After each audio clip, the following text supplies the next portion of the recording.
Welcome to Make the Game. My name is Matt Hackett, and I'm here with my friend Thomas Stewart, who I discovered on Twitter. I saw that you posted a YouTube video after you bought my book. Here it comes, folks, right out of the gate. We've got this guy again talking about how to make a video game all by yourself. You made this video. My wife and I watched it together. This was like really early on after the book launched, and I hadn't really been hearing much, you know what I mean? Because like who am I? No one really knows about this stuff. And then there's this like well polished, like high production video that you made that's like funny, like it got a genuine laugh out of us. Like you're on your tractor. It doesn't feel like your average YouTube video. You know what I mean? It feels like a tiny little documentary or like a Super Bowl commercial or something. It was like shocking. You got this like aerial footage. Anyway, amazing video. And then we just started chatting because there's lots of overlap in what we're doing. You fellow indie game developers, fellow creators of internet things. But anyway, long-winded introduction. Thanks for being here. Great to chat with you. Welcome. Oh, yeah, absolutely. I'm really happy to be here.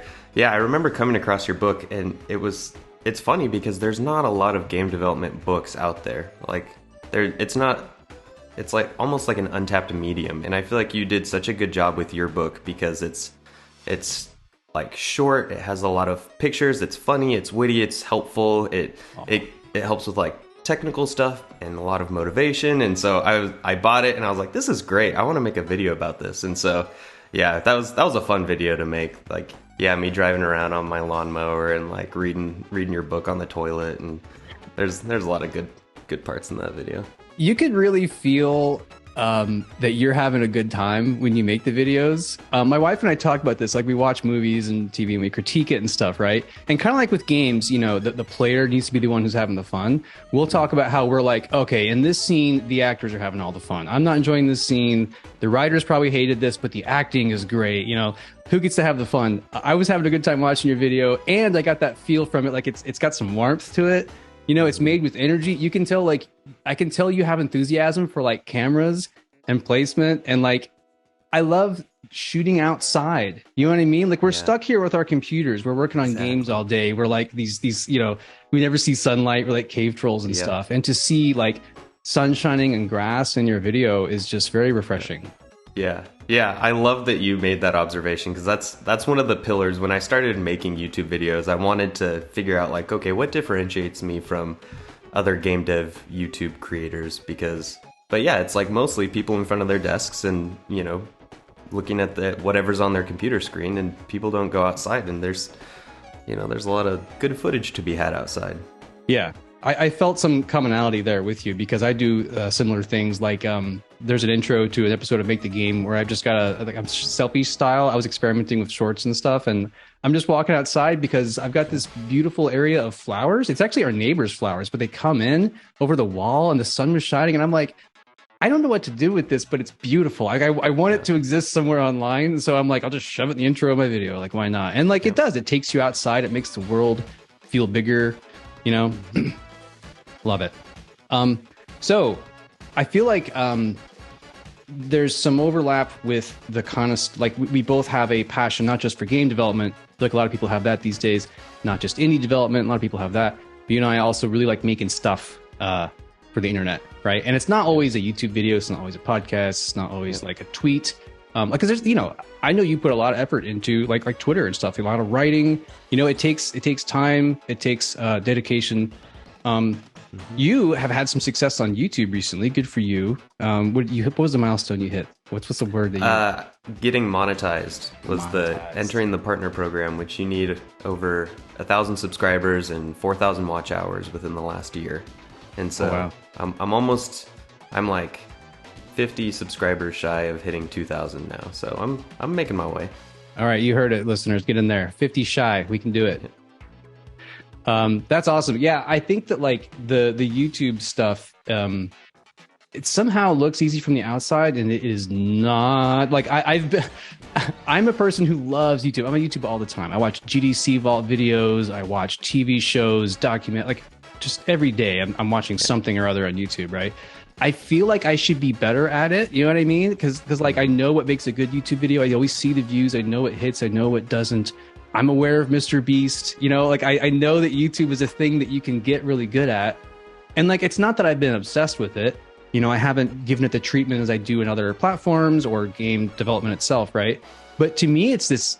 I don't know how to. I don't know how to YouTube. Yeah, I've given it a few fair, swings. I think to the point where I'm like, something would have taken off if I was actually, naturally good at this, and so I'm not. But anyway, respect, because it's not easy. YouTube is competitive and hard. Yeah, it right? is. It's a wild game out there. I heard it makes me think of like being a consumer versus getting behind the camera and trying to create your own YouTube videos. It makes me think of a quote that I read from, I think it was Tom Francis, who's the game developer from Gunpoint and Heat Signature. But I think it was a random tweet that he sent out, and he said, music is very peculiar because not very many people know what the rules are in music, but almost everybody can tell immediately when one of the rules is broken. And so like you can listen to something and you're like, that's not right. I don't know why it's not right, but it's not right. And so I think it's like, it's kind of that way for YouTube. You can watch a video and think like, oh yeah, that's great, or like enjoy it. And, you can say like, oh, that's something that I didn't enjoy that video as much or whatever. And then, but when you try and get behind the camera and construct a video that you find interesting and compelling and informative and motivational or whatever you're aiming for, it's a different ball game. So, man, what a great point. There's always all that hidden stuff we're not aware of, right? It's like really good level design in a game, right? Where you're like, I don't know why, but I just breezed right through that level and it was a joy and I was never lost. In other games, you're like, I am stuck. What is going on? And sometimes it was just the difference between placing a light in the right place to guide the player or something. There's all these invisible things. And yeah, I consume YouTube videos all day, and I haven't picked up those tips and those things that like good pacing and the human interest curve and whatnot, right? I feel like I'm so overwhelmed by like, okay, I have some video, usable video, I have some usable audio, just shove it, shove it into an editor and hit export, and it's good. Like it's the best I can do is good enough. Yeah, haven't hit that next level yet. Do you have any of those tips, those tricks that you'd be willing to share with us? Totally. And I feel like I'm learning all the time. And like I said, I'm not, in the grand scheme of things, I'm really proud that I actually met the threshold to get monetized. I think I've made $10 so far on my YouTube channel. Beautiful. Yeah. But, so I'm constantly learning. I'm trying to be a student of the game, and all that. It seems to be what most people pay attention to are click-through rate and retention, which, I mean, that applies to every discipline. It's like, it's the same as game development. If you want a good retention rate, you need to make a quality game. And on YouTube, you need to make a video that people enjoy. And then in game development, it's how do you market your game? How do you let people know that this is something that they would want to play? And in YouTube, it's how are you designing your thumbnail and your title so that people want to click on it? And so there's a lot of philosophies around that. One that I think is interesting is like, everyone wants to avoid clickbait. That's a major no-no. People feel a bit of betrayal, when they click on something, they're like, I can't believe I clicked on that. It's like eating junk food of the YouTube world, But there's something cool about being able to make a promise to a viewer, and then once they click on it, you deliver on that promise. And I think that's what Mr. Beast does so well. It's like his videos would be clickbait if they were just like not actually what they described. But he's like, no, I actually am going to give $100,000 to some random person. And it's that promise and delivery. So that's what I've been trying to do with my channels, like make it enticing, but actually make the things that I'm talking about in the video back up what the title says it's about. What that makes me think of game design wise, everything I always bring home to game design is the kind of lock before key mentality. I remember my friend Jeff Blair and I talked about this forever ago on Lostcast, but like we didn't really get that when we first started creating content for games. Is sometimes we'd be like, here's a key, and you're like, I don't have a need. Why do I have this key? And that's like, I've seen it in games. We all see it in games. And you're like, this is you gave me garbage. And then later you see a lock and you're like, oh, I guess I could use a key. And that seems like, just keep the key. It might come in handy later.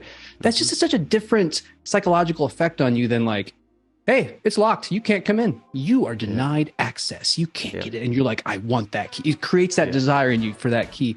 Yeah. Totally.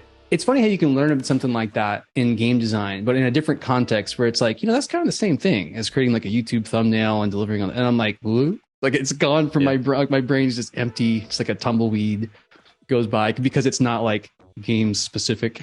Like my brain is like, if about games, remember long-term memory. If not, then memory out, Anyway, I love that. Those are great tips. I'm gonna go through, and I recommend all listeners do this. I'm gonna go through your channel and comb and look. Oh yeah. Watch them all. get the promise and the. Some are definitely better than others. It's funny. Everybody says that you should throw out your first 10 YouTube videos because they're going to be garbage. And I largely agree with that. But I only have 17 videos, I think. So that means like the majority of my channel is probably garbage. But well, don't say that because I know I have more than that already because I've got 20 episodes of Make the Game in the bag and I haven't approached anywhere near that level. It's all relative, right? Something that's interesting is I was checking out your YouTube channel and I don't know if it's okay to segue like this, but I wanted to give you mad props because you just had a viral tweet go out like, when was that? Like a week ago or something? And I looked at it and it had like 13,000 likes on it and like 1,500 retweets, Yeah, baby. And it was super cool and seeing like everybody in the game development Twitter community like commenting on it because everyone was opinionated about what tier certain, game mechanics should be on. And how wrong I was and how I should be told how wrong I am. Exactly. And you were in there, and I think you commented on everybody else's comment, you were like everybody getting all that engagement. But like that was super cool, and I'm like, yeah, way to go, Matt. You're killing it. But then I saw you took that idea that you knew people felt strongly about, and then you translated it into a YouTube video.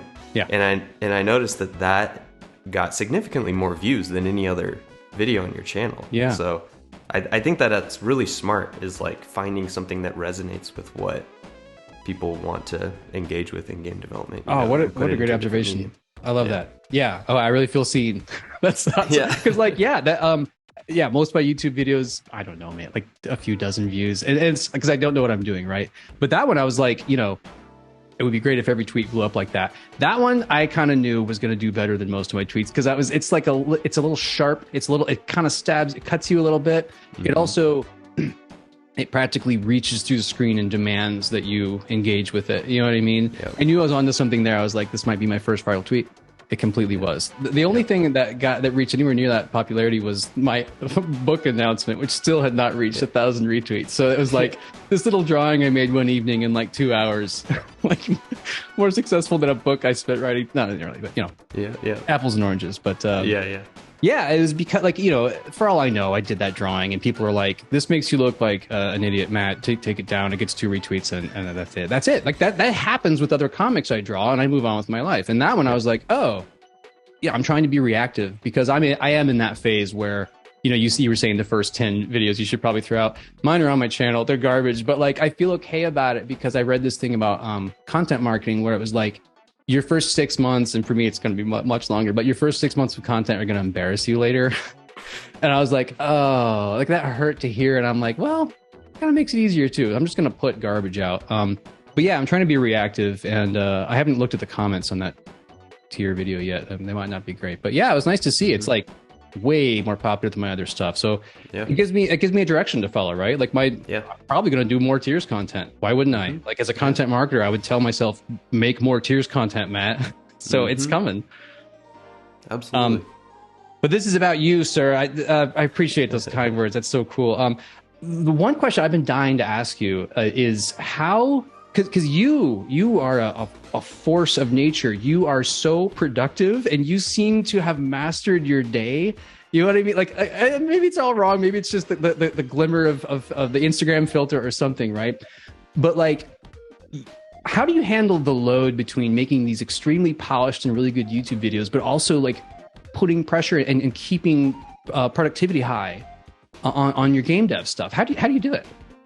It's so hard. It's very difficult. I used to be so laid back. My personality was like super chill, go with the flow guy, you know, like we don't need a plan, we're just here to have a good time, you know. And over the last few years, I have just realized that there's a lot of things that I want to be able to do, and that kind of means that I need to get my act together and, like, you know, be a master of my time and be very intentional with how I organize the things in my life, what I schedule, what I say yes to, what I say no to. And I've done a lot of experimenting because yeah, there's a lot that I want to do. I'm a full-time employee. I am trying to grow a YouTube channel. I'm trying to make my own games, you know, and some other things. I have a lot of commitments, but yeah, so yeah, I've done a lot of experimenting, and one of those I made a YouTube video about, which was me waking up at 5 a.m. every day for 4 weeks. Intense. And just talking about, you know, the pros and cons of that experience for me. And it was, yeah, I got these few extra hours in my day that I could devote to working on this game that I'm making for Steam. But there was also a cost to it, you know. I crashed in the afternoons, and I was more grouchy with my wife, and you know, it didn't feel like a sustainable schedule for me. So yeah, it's time management, productivity. It's been like an ongoing process for me. I've been trying to read about growing small habits into something that's a sustainable routine, but it's just been like, what do I want to be intentional about? What do I want to say yes to? What do I want to say no to? And but yeah, it's been hard. I don't feel like I have it nailed down at all. I feel like I'm constantly. I feel like I'm. Have you seen those guys that like spin the plates on the sticks? You know, you hold a bunch of sticks and you got the plate spinning, and I feel like when I'm doing really good over here, then this plate falls off and crashes. You know, and that it's hard to do it all. Inevitably, right? Yeah, you know, it sounds like the truth is that there has to have been some sacrifice where you have to say no to certain things, like saying yes to some things is saying no to others, right? So wow, well, I mean, mad respect for the focus and determination. Yeah, thanks, man. It's fun, and that's the thing that makes it easier, is because everything that I'm engaging with, I enjoy doing. I like making videos. I like programming. I like making my own games, you know. And they all kind of feed off of each other, you know, having this flywheel effect that one project spurs on the next. And yeah, and there's been months at a time, you know. I went I can't remember how long it was, but it was like something like 5 or 6 months last year without posting a YouTube video. And it crushed my soul a little bit. Yeah, how dare you? Oh, I hate that. But you know, I was doing some other stuff. You know, like we bought a house, and there was like a bunch of, you know, projects that we had to do for the house. And you know, you just kind of take it one day at a time and figure out what you can fit in. That's how I've been doing it anyway. Love it. Yeah. I wanted to also ask you about your Steam developer page. What do you have on Steam? What can we go and wish list, and what can we go and play? How can we support you on Steam? Yeah. Okay. So I'm making this game called Tanks But No Tanks, and it's a top-down stylized tank shooter. So think of that old Tanks game that was on the Wii, you know, part of the Wii Play mini game thing that you could play. It's kind of like that. Top-down, you run around, ricochet bullets off of walls, and shoot other tanks. I've been working on that game on and off, very part-time for a few years, and I just keep majorly pivoting the game design because it sucked. Right as I started making that game, which was supposed to be a weekend project, I got hired on as a full-time Unity developer, which just made my programming skills skyrocket. And so the type of game that I was able to make was vastly outpacing the design of the game that I was making, and I wanted them to keep competing with each other. So anyway, I'm hoping to get that game out in the next few months here, and just get it shipped out the door, try and cut the scope. But I think it'll be pretty fun. I'm happy with how it's shaping up. It's just going to be a little arcade game, just run around, shoot some tanks. It should be pretty fun. I just paid an artist a good chunk of change for like a proper capsule image for Steam. Oh, very so cool. I'm really excited about that. It's the same philosophy as the YouTube thumbnail. If you have a good thumbnail on Steam, people will click on it, and then if they like what they see, then they'll buy it. So I'm hoping that'll at least pay for itself in Steam sales. But it's supposed to, from everything I've been reading online, is like the general marketing super min max that I've seen. If you only invest in one thing, make it your Steam capsule, makes total sense, because 100 times more people, 1,000 times more people are going to see your Steam capsule and just never click on it. But like if you can get even, if you can improve that rate by 3%, you could, money in the bank, baby. Yeah. Very interesting. Yeah. That would make a great piece of content, YouTube or something, is how I worked with a artist and did all the things for the capsules and whatnot. That would be I have a huge list of video ideas for YouTube, and it's just pages and pages long of just a bulleted list that I try and sort through from like best to worst. But yeah, there's so many good ideas that I just don't have the time right now to. I hear that. Act on. My drafts folder, and I use a platform called Ghost to write my newsletter. It's like 3 dozen drafts where I'm like, that'll make a good newsletter. That'd be good. That'd be good. Who has the time, right? Yeah. But I'll be sure to update my Steam page. It's super outdated right now, so I'll make sure to update it before we launch this podcast out, and people can go check it out, and hopefully wishlist it, so then you can get notified when I launch it.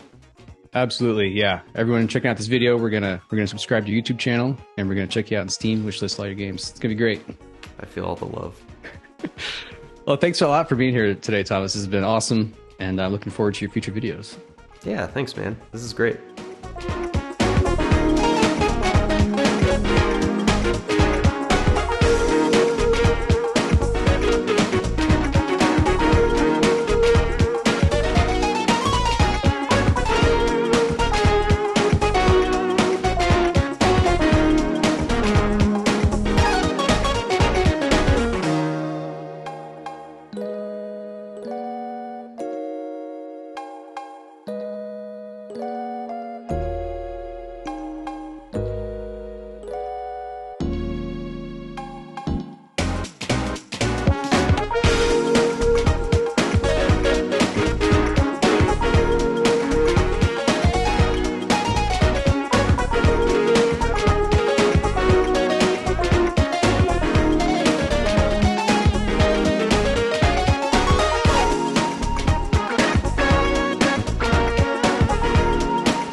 Sorry, this is one of those things where I'm like, oh, I get it. Like, I want to make games, and it's like, oh, don't forget your lighting. Like, what the hell? Yep. Exactly. Will you get out of here with that? No, you got to buy a little thingy. Don't forget, or you can't make. You know the pain. I get it.